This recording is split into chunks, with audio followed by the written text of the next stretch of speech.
नमस्कार, IBC 24 देख रहे हैं आप और मैं हूं आपके साथ अविनाश कर। 10 बजे रात पूरे दिन की बात में आपका स्वागत है।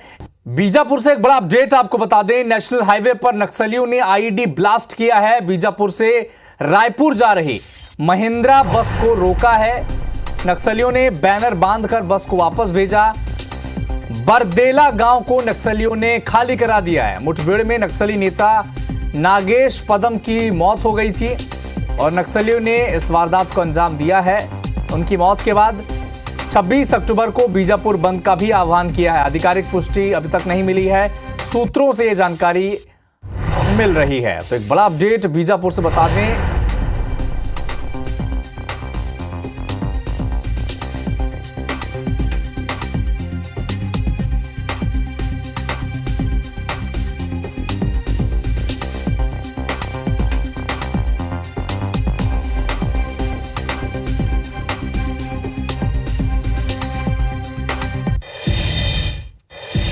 छत्तीसगढ़ बीजेपी ने आज अपनी आखिरी लिस्ट जारी कर दी है और बीजेपी ने बची हुई 4 सीटों पर उम्मीदवारों के नाम का ऐलान कर दिया है।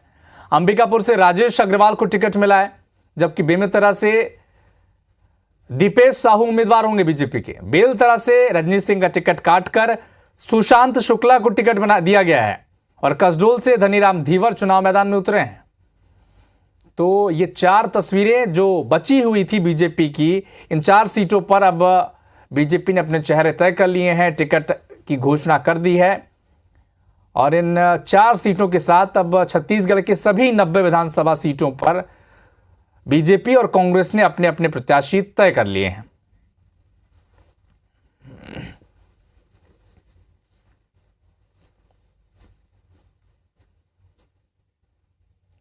अंबिकापुर विधानसभा में बीजेपी ने अपने प्रत्याशी का ऐलान कर दिया है और पार्टी ने राजेश अग्रवाल पर भरोसा जताते हुए टीएस सिंहदेव जो डिप्टी सीएम है उनके खिलाफ मैदान में उन्हें उतार दिया है। राजेश अग्रवाल नगर पंचायत लखनपुर के अध्यक्ष भी रह चुके हैं। बीजेपी प्रत्याशी का कहना है कि सिंहदेव ने क्षेत्र में कुछ काम किया नहीं है, इसीलिए क्षेत्र की जनता बीजेपी को सपोर्ट करेगी। इधर सिंहदेव बीजेपी प्रत्याशी पर सिंहदेव ने भी तंज कसा। टीएस सिंहदेव ने कहा कि बीजेपी ने कोई नए प्रत्याशी की घोषणा नहीं की है, उनका नाम काफी समय से चल रहा था। मेरे को हमारे मंडल अध्यक्ष, जिले के अध्यक्ष, राष्ट्रीय नेतृत्व, प्रदेश नेतृत्व सभी पर पूरा विश्वास था कि मुझे प्रत्याशी बनाया जाएगा। कोई काम नहीं किए हैं। पब्लिक सबसे जरूरी है कि पब्लिक के सुख दुख में रहना चाहिए, उसमें नहीं रहे, हमेशा पब्लिक से दूर रहे। प्रतीक्षा तो नहीं थी क्योंकि मालूम था कि राजेश को ही टिकट मिलेगा। वो कई प्रकार से उपस्थिति भी अपने क्षेत्र में दर्ज कर रहे थे, तो कोई नया नाम नहीं आया। ये लगभग तय था कि राजेश अग्रवाल ही होंगे और अभी उन्होंने औपचारिक घोषणा कर दी। मतदाताओं के ऊपर है, तो जैसा निर्णय अपना देंगे वैसा होगा। तो जिस तरह से कांग्रेस ने अपने प्रत्याशी के पूरे चयन कर लिए थे, 4 सीटें बाकी थी और इस पर भी बीजेपी ने अब अपने चेहरे तय कर लिए हैं। एमपी में तगड़े विरोध के बाद कांग्रेस ने 4 टिकट बदल दिए हैं। सुमावली से कांग्रेस ने कुलदीप सिकरवार की जगह मौजूदा विधायक अजब सिंह कुशवाहा और बड़नगर से राजेंद्र सोलंकी की जगह मौजूदा जो सिटिंग एमएलए हैं मुरली मोरवाल और पिपरिया में गुरुचरण खरे की जगह बीरेंद्र बेलवंशी और आगरा से हिम्मत श्रीमल की जगह वीरेंद्र सिंह सोलंकी को टिकट दे दिया है। और बताया जा रहा है कि कांग्रेस ने इन 4 सीटों पर जो विरोध हो रहे थे टिकटों के ऐलान के बाद, इसके बाद समीक्षा की और समीक्षा के बाद जातिगत समीकरणों को ध्यान में रखते हुए यह फैसला लिया है। और खबर यह भी है कि कांग्रेस के 2 और सीटों पर प्रत्याशी बदले जा सकते हैं। कांग्रेस के प्रत्याशियों के बदलाव पर बीजेपी ने तंज कसा है और बीजेपी सरकार में जिस तरह से आरोप लगाए हैं कांग्रेस पर, वो भी बेहद गंभीर हैं।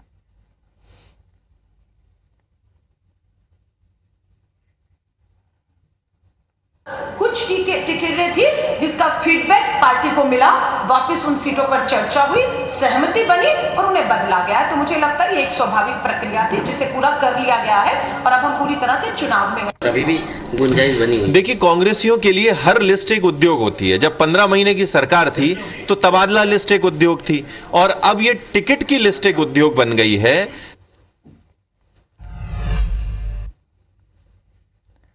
एमपी में कांग्रेस ने 4 प्रत्याशियों का टिकट बदल दिया है, जिस पर सीएम शिवराज सिंह चौहान ने तंज कसा। कहा कि कांग्रेस तो अजब गजब हो गई है, टिकट बांटने में गदर हुआ तो कमलनाथ ने कह दिया कि दिग्विजय सिंह के कपड़े फाड़ दो। कपड़े फटे तो कई टिकट बदल दिए गए। पूरी कांग्रेस कपड़ा फाड़ कांग्रेस हो गई है। जितनी स्त्रियां हैं वो तेरी ही मूर्तियां हैं, ये तेरी मूर्तियां। और बाद में जब कदर हुआ तो कमलनाथ जी ने कह दिया दिग्विजय सिंह के कपड़े फाड़ो, जबरदस्त के कपड़े फाड़ो। कपड़ा फाड़ कांग्रेस हो गई। और बाद में जब फिर और कदर मचा तो अब कई टिकट बदल रहे, कुछ बदल भी दिए तो टिकट बदल कांग्रेस हो गई। कांग्रेस घबराई है, परेशान है, समझ में नहीं आ रहा है क्या करें। इधर जनता कांग्रेस छत्तीसगढ़ में आज दूसरी सूची उन्होंने जारी कर दी है। 11 प्रत्याशियों के नाम तय कर लिए हैं। कोटा से रेणु जोगी चुनाव लड़ेंगी और अकलतरा से ऋचा जोगी चुनावी मैदान में उतरेंगे। कसडोल से मनहरण गुरुसाई, गुंडरदेही से आर के राय, मस्तूरी से चांदनी भारद्वाज, जयजयपुर से टेक चंद्र चंद्रा को प्रत्याशी बनाया गया है। तो वहीं कटघोरा से अमित जोगी चुनाव लड़ सकते हैं।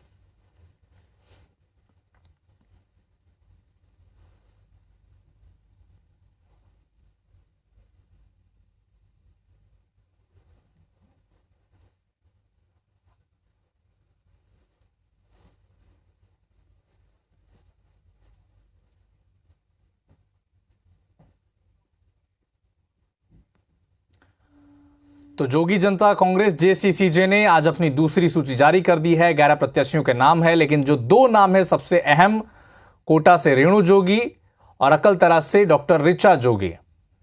जोगी परिवार से ये 2 नाम तय कर लिए गए हैं और ये भी अटकलें लगाई जा रही हैं कि कटघोरा से अमित जोगी चुनाव लड़ सकते हैं।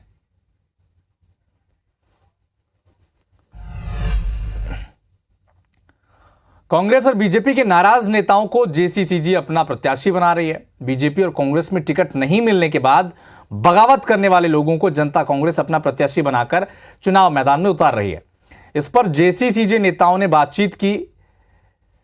उनसे बातचीत की हमारे संवाददाता सौरभ सिंह परिहार ने।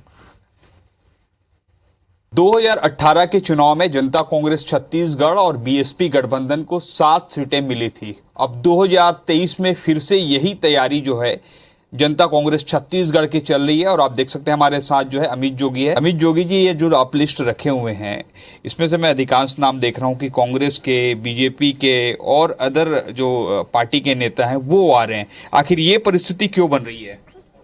इसका मैंने पहले भी आपको बताया कि पिछले चुनाव में हम लोगों ने सीख ली। 3 महीने पहले 2018 में हमने अपने प्रत्याशियों की सूची जारी कर दी। जब कांग्रेस और भाजपा की सूची आई, कई अच्छे लोग थे जिनको नहीं दिया गया था, वो हमारे साथ आना चाह रहे थे, उनको नो वैकेंसी का बोर्ड दिख गया। इस बार ऐसा नहीं हुआ है। दोनों पार्टियों के लिस्ट तो आ गई है, 90 जो छत्तीसगढ़ में कुल विधानसभा है, आपके भी आने वाले हैं। आपको क्या लगता है कि आपकी कितनी सीटें आ रही हैं इस पर? जी, मैं इसमें देख रहा हूं कि इसमें कोई भी एक प्रत्याशी आप निकाल लो, हर आदमी फाइट में है ऑन डे 1। लेकिन आप पर आरोप लग रहे हैं अमित जी कि आप कांग्रेस की इस पर नुकसान पहुंचा रहे हैं। बीजेपी से आपको मदद मिल रही है और कांग्रेस को इससे नुकसान होगा। इसमें श्रीमती चांदनी भारद्वाज, उनकी मां बीजेपी सांसद, वो खुद बीजेपी जनपद सदस्य, जिला पंचायत सदस्य, पूरा परिवार भाजपा का है। डॉक्टर राजेंद्र राय बीजेपी से तो इनके आरोपों को कैसे देखें? कांग्रेस जो आरोप लगाती है, तो आरोप तो वो कुछ भी लगाते रहे। मैं तो बोलता हूं कि कांग्रेस और भाजपा की सेटिंग है। कोई भी अगर राजनीतिक विशेषज्ञ एक एक सीट का समीकरण देख के इसको देखेगा तो सभी जगह ये विनेबल सीट्स हैं। हमारे साथ जो है आर के राय जी हैं, जो कुछ देर पहले ही जो है बीजेपी छोड़कर जेसीसीजे में शामिल हुए और गुंडरदेही से प्रत्याशी भी बनाया गया है। आखिर आपको भाजपा क्यों छोड़ना पड़ा? आप अपने पुराने परिवार में ही आ गए। देखिए सौरभ जी, मुझे खुशी है, मैं अपने परिवार में आज वापस आया हूँ, पहली बात। इसलिए भाई अमित जोगी जी, आदरणीय रेणु भाभी जी और बहू ऋचा जी, मैं इनका बहुत आभारी हूँ। यहाँ जो सम्मान इसने जो मुझे मिला है या अन्य लोग मिलता है वो किसी पार्टी में नहीं है। इवन तो भारतीय जनता पार्टी में मान सम्मान तो लोग जानते ही नहीं, पहली बात। तो सबसे बड़ा मुझे दुख हुआ कि मैं जिस सम्मान से नौकरी यहाँ किया 12 साल 13 साल, उसको 5 साल पॉलिटिक्स में, तो मुझे नहीं लगता कि ये सम्मान बीजेपी में जानते कोई सम्मान किसको देना। इवन आदिवासी के मतलब अध्यक्ष गए थे, उनको सम्मान नहीं दिए, ये स्थिति है। तो मुझे बताइए कि गुंडरदेही में आपकी पोजीशन जो 2018 में तीसरे नंबर पर थी, इस वक्त जो है बीजेपी से साहू हैं और जो कैंडिडेट हैं, और कांग्रेस से निषादी हैं जो अभी वर्तमान में विधायक हैं। तो इस बार क्या लग रहा है आपकी स्थिति? देखिए, इस बार जो वर्तमान विधायक निषाद जी, उनके भ्रष्टाचार की कोई बिना हिसाब के चल रहा है अभी कंप्लीट। इवन उनका जो मकान बनाए हैं प्रधानमंत्री आवास योजना का, उन्होंने 2.5 लाख मंजूर कर 1 करोड़ का मकान खड़े कर दिया, और हर काम में 30% 40% बिल्कुल आम बात हो गई है। उसी तरह से जो बीरेन्द्र साहू भारतीय जनता पार्टी के, इनके बहुत से ऐसे मतलब वीडियो जारी हुए हैं जिनमें उनका चरित्र पर दामन में दाल लग रहा है। ये बिल्कुल आमने आ गए, सामने आ गया। कुछ कांग्रेस वालों ने थे, मेरे ख्याल से ये नामांकन के बाद जारी मत कर दें। तो ऐसे प्रत्याशी चयन करना भारतीय जनता पार्टी के लिए, आने वाले भविष्य के लिए अच्छा नहीं होगा, जहां तक मेरा अपना सोच है जी। तो ये थे हमारे साथ जनता कांग्रेस छत्तीसगढ़ के प्रदेश अध्यक्ष अमित जोगी और गुंडरदेही से जेसीसीजे प्रत्याशी आर.के. राय। इन दोनों का कहना है कि जैसे जैसे चुनाव नजदीक आता जाएंगे वैसे वैसे छत्तीसगढ़ में क्लियर हो जाएगा कि किसकी जीत और किसकी हार हो रही है।